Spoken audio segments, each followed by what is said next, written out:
Et salut les traders, j'espère que tout le monde va bien, moi ça va super. On se retrouve comme tous les dimanches à 18 h pour une nouvelle vidéo d'analyse. Avant de commencer la vidéo, je tiens à remercier comme chaque semaine tous ceux qui prennent un petit peu de leur temps pour lâcher un petit like ou un commentaire sous les vidéos YouTube. Vous donnez un vrai coup de pouce à la chaîne, donc ne changez pas, vous êtes top. Si vous n'êtes pas encore abonné à la chaîne, pensez à le faire, ça prend 2 secondes et je publie 2 vidéos par semaine. Une d'analyse le dimanche à 18 h comme celle-ci et une autre plus générale dans la semaine autour du trading. Voilà, je vous prends pas plus la tête et on attaque la vidéo immédiatement. J'ai connu la richesse, mais j'ai connu aussi la pauvreté. Et j'ai choisi la richesse à chaque putain de fois.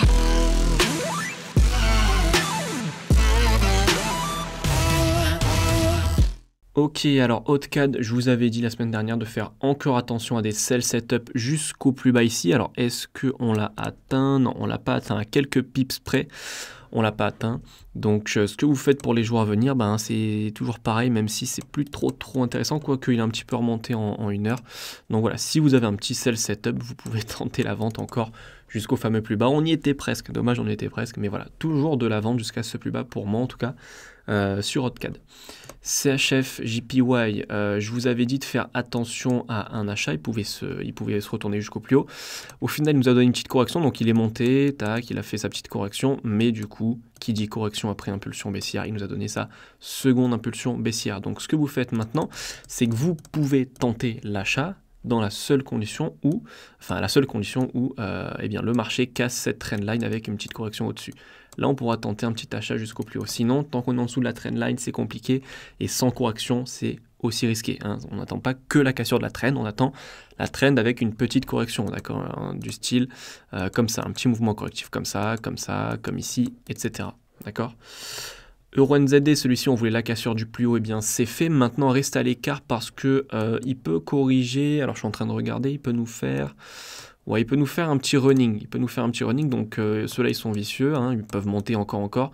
Donc, faut quand même surveiller une petite vente sur EURNZD dans les jours à venir. Quand est-ce que la vente va se déclencher? Comme vous le savez, hein, je ne peux pas savoir à l'avance, hein, ça peut être tout de suite, ça peut être dans 2-3 jours. Mais il y a des chances que plus tard, on ait quand même cette vente, donc ce down. Donc, surveillez des petits sell setup sur EURNZD pour valider, tac, ce running. 1, 2, 3, ici, pour ensuite continuer l'achat plus tard. EURUSD, alors celui-ci on voulait de la vente, je vous avais dit d'attendre un petit setup, et alors ça c'est pas moi qui l'ai rajouté maintenant, c'est vraiment la semaine dernière, donc on avait vraiment le setup pile poil là où je l'avais dessiné, alors c'est évidemment que du hasard, mais voilà, on peut dire que le marché m'écoute tranquillement je pense, mais du coup la petite sell setup, fallait le tenter vers le bas maintenant. Donc on cherche toujours de la vente hein, jusqu'à ce plus bas ici, un petit peu comme sur Hautcad. Voilà. Maintenant, on fait attention parce qu'en 1 heure, on a une petite trendline qui vient d'être cassée. Donc, hop, voilà. Donc là, on fait attention. Pourquoi? Parce qu'il peut corriger maintenant en 4 heures. Il peut nous faire une petite correction comme ça avant le down. Donc, ne rentrez pas dans la vente tout de suite. D'accord? Attendez bien un setup, mais c'est toujours le même objectif. Est-ce qu'il peut nous donner un petit achat? Je vérifie 1, 2, 3. Tac, tac, tac. Donc, hop, je vous montre ce que je fais. Donc là, je regarde, on peut avoir ça pour ça. Pour ensuite ça, et là, peut-être qu'on peut avoir un running flat encore. C'est possible, du coup ce serait chiant. Ok, ce serait chiant, donc je vous le redis, si vous tentez la vente, c'est parce que vous avez un bon setup. Donc ici, un mouvement correctif, pareil. Pour l'instant, là, c'est pas trop le mouvement le plus correctif qu'on ait. Mais s'il continue de corriger, pourquoi pas la vente. Mais attendez ça, parce que comme je vous l'ai montré juste avant, on peut avoir encore un spike. Ok, c'est pas mon scénario préféré, l'achat. Donc pour l'instant, moi, je me concentre toujours que sur la vente. Ok, mais ce scénario existe. Donc voilà, attendez bien un mouvement correctif, un bon setup, un bon sell setup, si vous voulez vendre sur EURUSD. GBP Odd, alors celui-ci on voulait de la vente, il me semble, ouais c'est ça, bon bah du coup on a eu un petit peu une petite vente, maintenant voilà il s'est retourné un petit peu direct, donc c'est toujours pareil, mais comme EURUSD, attendez un bon sell setup, est-ce qu'il y en a un, voilà pour exemple c'est ça qu'on veut, impulsion sell setup, avec une correction juste en dessous, ok c'est ça qu'on veut, si on veut vendre sereinement, pareil sur GBP Odd, impulsion, correction, et nous on cherche toujours la seconde impulsion. Donc de la vente, toujours sur GBP Odd, attention.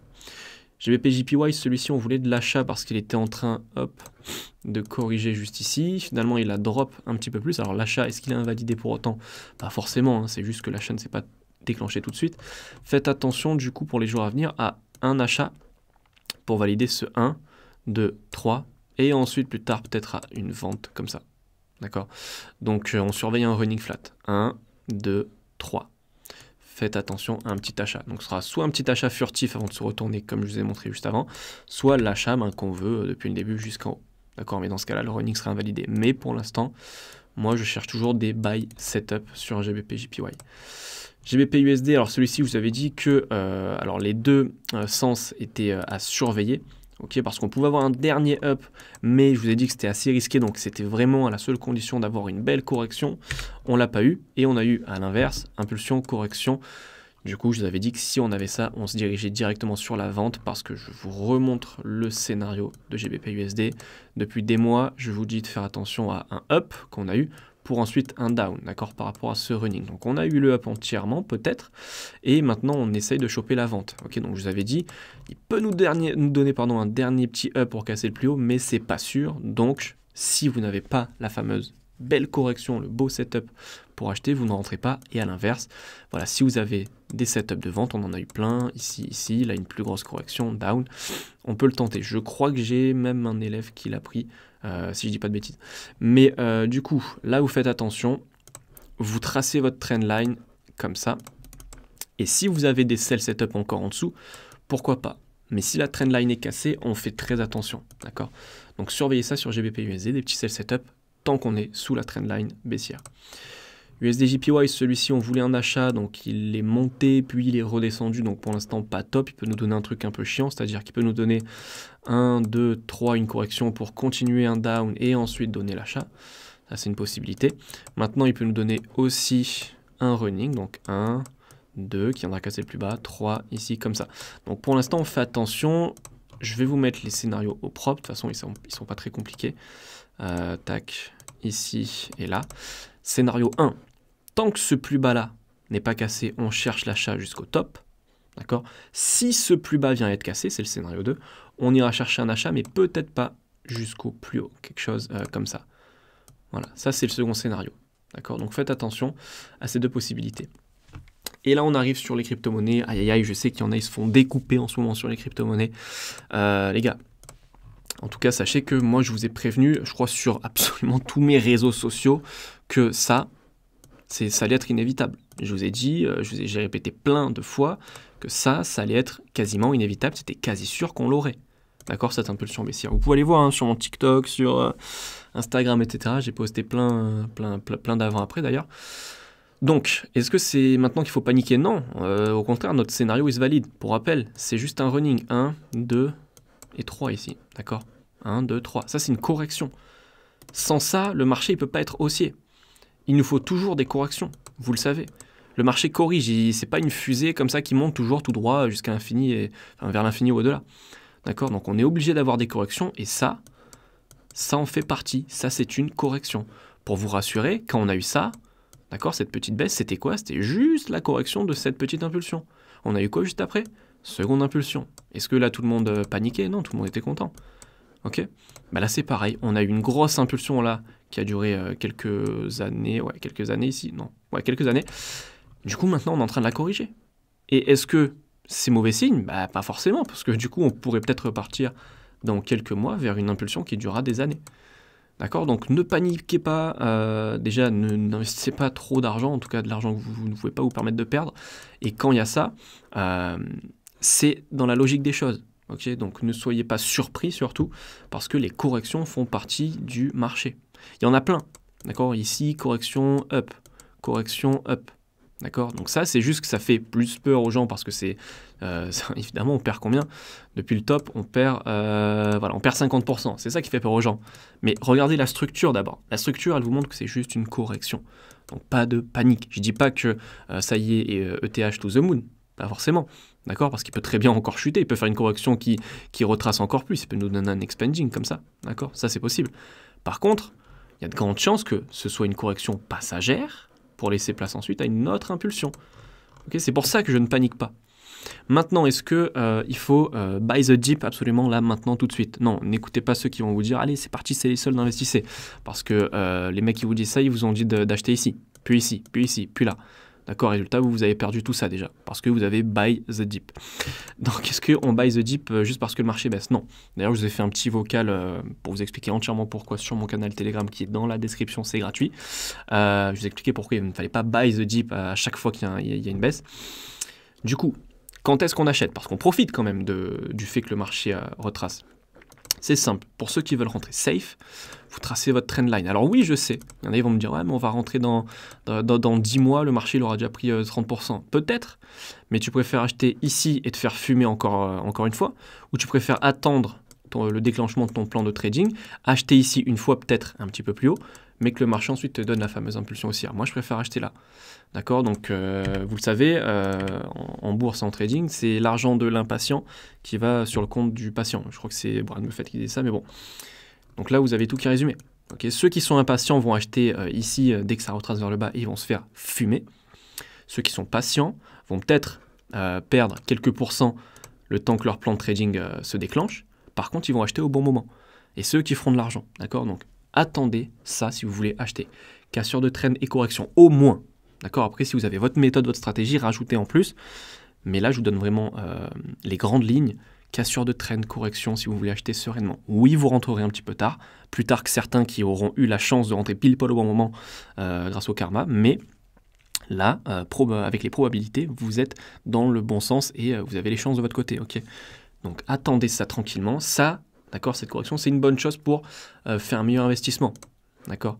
Parce que si vous avez acheté ici, vous pouvez racheter là plus tard. Peut-être, hein, ça peut être même plus bas. D'accord? Donc voilà, la correction, c'est pas une mauvaise chose. Okay? Et pour rappel, il ne faut pas être surpris. En tout cas, si vous me suivez, ne soyez pas surpris, ça fait des mois que j'en parle.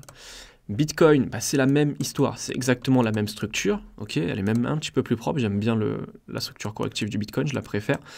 C'est la même histoire, d'accord? Je ne vous refais pas le même speech, mais là, vous tracez encore une fois votre trendline, ici, et vous n'achetez pas le dip à l'arrache maintenant, vous attendez, cassure de trend et correction. De toute façon, je pense que je pourrais vous avertir d'ici là, mais c'est ça que vous devez attendre, d'accord? On n'achète pas ici avec les émotions, oh mon Dieu, ça y est, le Bitcoin, il a perdu combien celui-ci depuis plus haut? Ça y est, on a perdu pareil, 50%, c'est le moment d'acheter. Non, il peut perdre encore 60%, d'accord? Personne ne sait. Donc, pour ces raisons, on n'achète pas à l'arrache sous le coup des émotions parce que ça baisse et qu'on se dit, ça y est, je rentre à 34 000, c'est le plus bas, il va se retourner. Non, je vous l'ai dit, il peut encore descendre. Donc, attendez votre plan de trading, d'accord, le déclenchement du plan de trading, et on va dire que dans les grandes lignes, c'est celui-ci. Cassure de trend, correction. Est-ce que je peux vous donner un exemple? Oui, ici, on en a un. Je vais faire vite fait un replay, hop. Je vais me mettre en 1 heure. Tac, tac, tac. Voilà. Ici, on avait eu un retracement, une correction classique, déjà de 25%. Ok. Trendline. D'accord, trendline classique. Alors, ceux qui sont malins, ils sont déjà rentrés ici parce qu'on a une correction, mais c'était plus risqué. Mais on va dire ceux qui ont voulu vraiment rentrer safe. Cassure de trend, mouvement correctif. Explosion. Ok. Donc, attendez ça. Il y a de grandes chances que ça arrive, d'accord? Une cassure de trend et une correction, ça arrive très régulièrement. Donc, s'il vous plaît, ne rentrez pas à l'arrache, attendez ce genre de confirmation. Ok? Du coup, on va terminer avec le Solana. Ben, Solana, évidemment, hein, c'est pas la grande joie là aussi. Toujours la même histoire. Alors, je sais même plus, je crois je vous avais dit d'attendre un setup d'achat peut-être, je pense même plus. Mais du coup, trendline ici. Et quand on aura cassure de trend et correction, on pourra tenter l'achat parce que celui-là, je pense qu'il va aussi pas mal exploser. Il y a des chances, en tout cas avec l'analyse technique, il y a des chances. Voilà, j'espère que cette vidéo vous aura plu, j'espère que vous êtes un petit peu rassurés, que vous savez maintenant à peu près quoi faire sur le marché des cryptos. Si elle vous a plu, pensez à la liker, à la commenter, à la partager, ça me ferait super plaisir. C'est tout pour moi, je vous dis dans quelques jours pour une nouvelle vidéo. Courte vie mais légendaire comme d'habitude, ciao.